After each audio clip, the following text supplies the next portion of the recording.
Did you anticipate a promotion like this, which has taken so long to make, and the issue of today is a dressing room?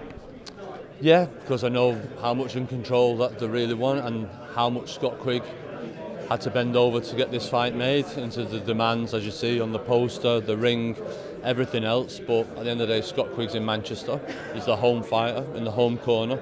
It's in the home changing room. It's like the Danish team going to Old Trafford tonight and demanding the home. It doesn't happen. If we went to Belfast and we tried to get the home changing room, we'd be laughed out of it. And the same applies here. It's just silly mind games that they're trying to do before the fight. And what difference does a changing room make? Scott Quigg's been 2 or 3 changing rooms in the arena, so it's just that he's the home fighter, and like always, you get the home changing room. How does this get resolved? Because they're absolutely adamant that they're not fighting if Scott's in that changing room. I mean, I bet it's just... Listen, they're threatening not to come to the press conference today if it wasn't sorted, but they're here.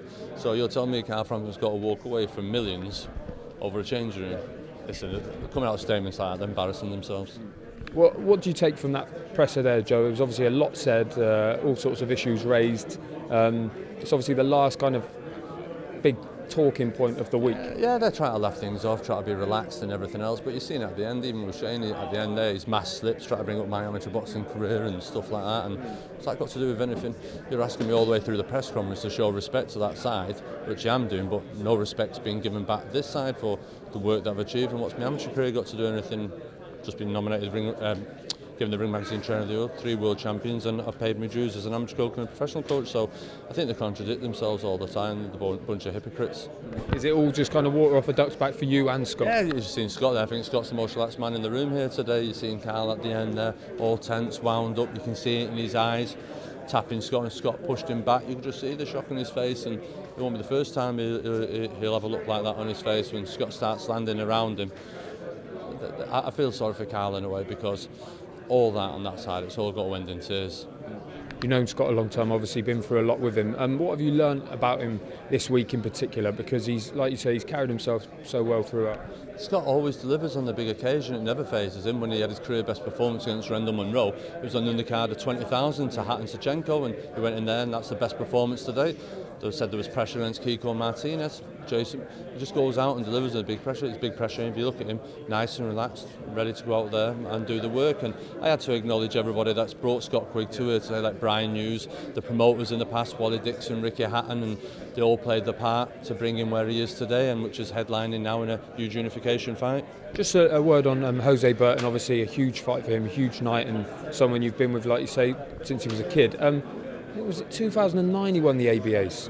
It's been a long road for Jose, hasn't it? Yeah, like I say, won the ABAs in 2009, lost out the year later to a go in a close final. He beat the talented American kid Lewis Aries in the England-USA match, and then he turned pro, and it's been sort of like stop-start, injuries, stuff and this, but like that though, it's been a stagnant division, the light heavyweight division. Bob Adjusif, British champion, didn't really want to fight anyone or anyone, but now he's vacated, the belt's become free. It's great to get the light heavyweight division going again, and we've got some good fighters in that division to get it exciting again. Frank Buglioni moving up, Tom Baker, Callum Johnson, and it's good to get that belt active again. Just a couple of other ones while we got you. Paul Smith, Eddie says, be back on April the 2nd, and then looking for a big one. There was obviously talk that he might retire. He quickly kind of quashed it. From your point of view, how's Paul looking, and looking forward to getting back into that? Yeah, but listen, Paul had a tough schedule there, 3 huge fights, 2 against Abraham, 1 of Andrew Ward, and he needed a good break. And when he came back, did he still want it? He's done some training, and he's been sparring Marcus for this fight, and yeah, he's got, and it isn't a case like a poor shot. He's got a huge appetite. He's got all his senses around him. He's very knowledgeable, and he feels that he can still go on and get that dream and win the world title. And when you look at Sturm at the weekend against Chudinov, who's to say that he can't? I think Paul, when he's sat back and reflected on his 3 performances at world level, he may probably say he might let himself down on one, but he went in there and had his moments. But the Abraham fights, he gave a great account of himself, and there's no shame in him if you look what Arthur Abrams gone on and done since. So, and everyone thought he was nearly finished. So I think Paul Felix Sturm is a great fight and a chance for me to avenge the Matthew Macklin loss.